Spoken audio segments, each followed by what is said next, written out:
What's up mga kahigang? In-unbox na natin dito yung Tribit Stormbox Blast 2. Ngayon naman i-unbox natin yung affordable alternative sa 20,000 pesos na JBL Extreme 4. Mas mataas sa specs at 3 times na mas affordable to. Kasi sa ngayon, makukuha nyo lang to for only 6,799. Ito ang Tribit Stormbox Lava Portable Bluetooth speaker. Yung link dito, nasa pinned comment lang sa baba. I-check nyo lang dyan. So, ito yung packaging niya. Wala naman tayong makikita dito, kaya i-unbox na natin to. Buksan natin dito sa taas. Yan. Yun, nakalagay dito. Treat yourself with better beats. Yan, malalaman natin yan mamaya. Angat lang natin to. So, may box siya ng accessories. Yan, buksan natin. Nandito na yung Type-C cable. Yan. Tapos, nandito yung handle. Nakalagay na rin dito yung manual. Tapos yan, meron pang free strap na kasama. Bali, meron siyang handle. Yan, tsaka strap. Tapos yan, nandito na yung Tribit Stormbox Lava. Ipaside na lang natin. Tapos natin dito. Tapos tanggalin muna natin yung mga nakalagay dito, no? Tanggalin natin yung plastic.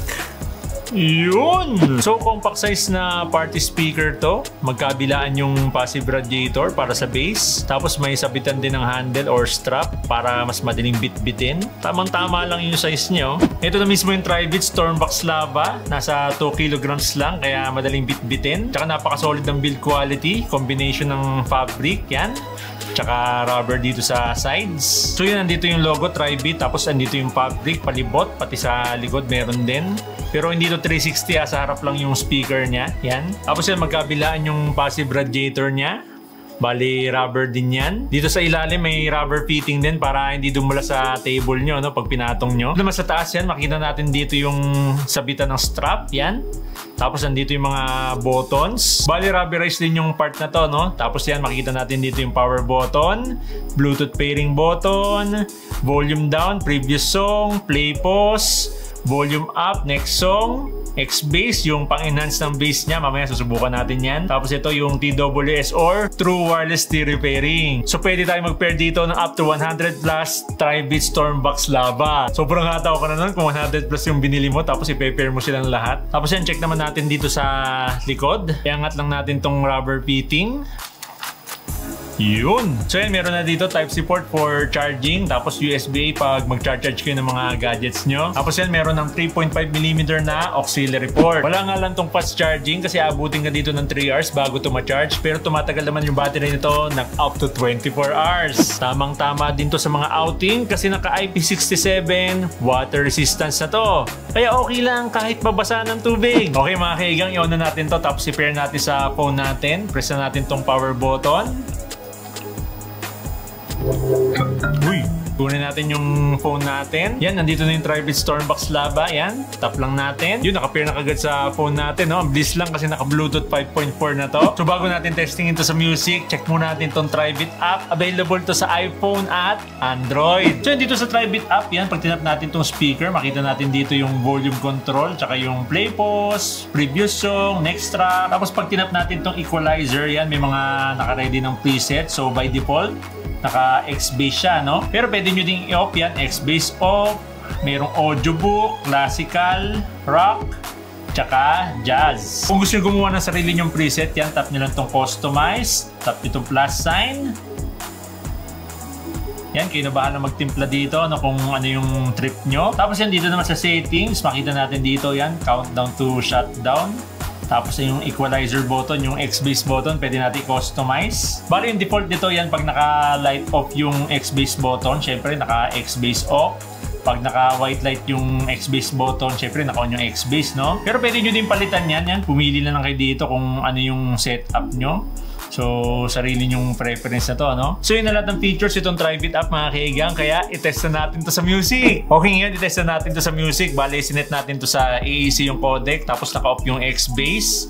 Tapos, naka 60% yung volume. Okay, play natin.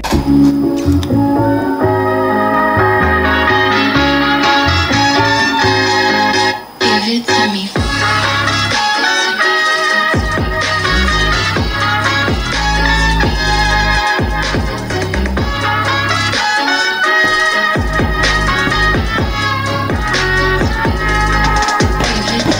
bitin sa bass, kaya i-on na natin tong X-Bass yan. Press lang natin yung X-Bass button. So yun, ganun pa rin. Naka 60% yung volume. Tapos this time naka-on na yung X-Bass. Okay, play natin. Give it to me.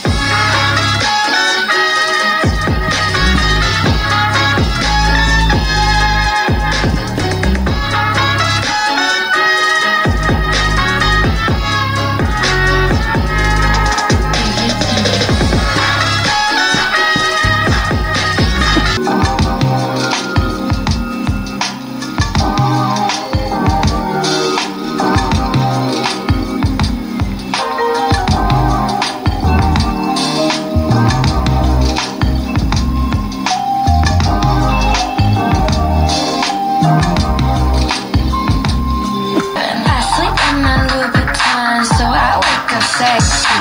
My martini's 31 and no need to test me. On my worst behavior, but at least I'm with my besties. I'm the baddest bitch, so come arrest me. In a new whip with a new fit, like damn, I am Gia. Got the it bitch in my new crib, like sorry, Zakia. So pagdating sa vocals tsaka mga instruments or highs, maganda yung details niya, no, since naka-AAC na. Tapos pagdating naman sa bass, medyo nabitin ako kahit naka-on yung X-Bass niya. Andun naman yung bass niya, maganda naman yung details. Pero ako kasi mahilig ako sa bass. Gusto ko yung bass pumapalo, yung tunog mataba talaga. Kaya medyo nabitin ako sa bass nito. Parang tingin ko nakadesign to sa mga ballad or alternative rock. Tsaka since bago lang naman tong Tri-Beat Stormbox Lava, tingin ko need lang i-update yung X-Bass niya, no? Kaya kung mahilig kayo sa mga alternative rock, o kaya mga ballad, ganyan, bagay na bagay sa inyo tong Tri-Beat Stormbox Lava kasi hindi masyadong malakas yung bass niya. Try natin magpatugtog dito ng alternative rock na familiar kayo, no? Yun nga lang, hindi kikita tong video natin kasi copyrighted yon. Pero sige, para sa inyo mga kaigang, test natin to. Tingin ko bagay ito sa speaker na to, no?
Rugged, perfect for outdoors or indoors since napaka-compact at durable. Naka-dual passive radiators, 80 watts output, IP67 water resistance at up to 24 hours ang battery. 3 times na mas affordable sa 20,000 plus na JBL Extreme 4. Kasi makukuha nyo lang to for only 6,799. Anong masasabi nyo dito sa Tri-Beat Stormbox Lava? Comment down below!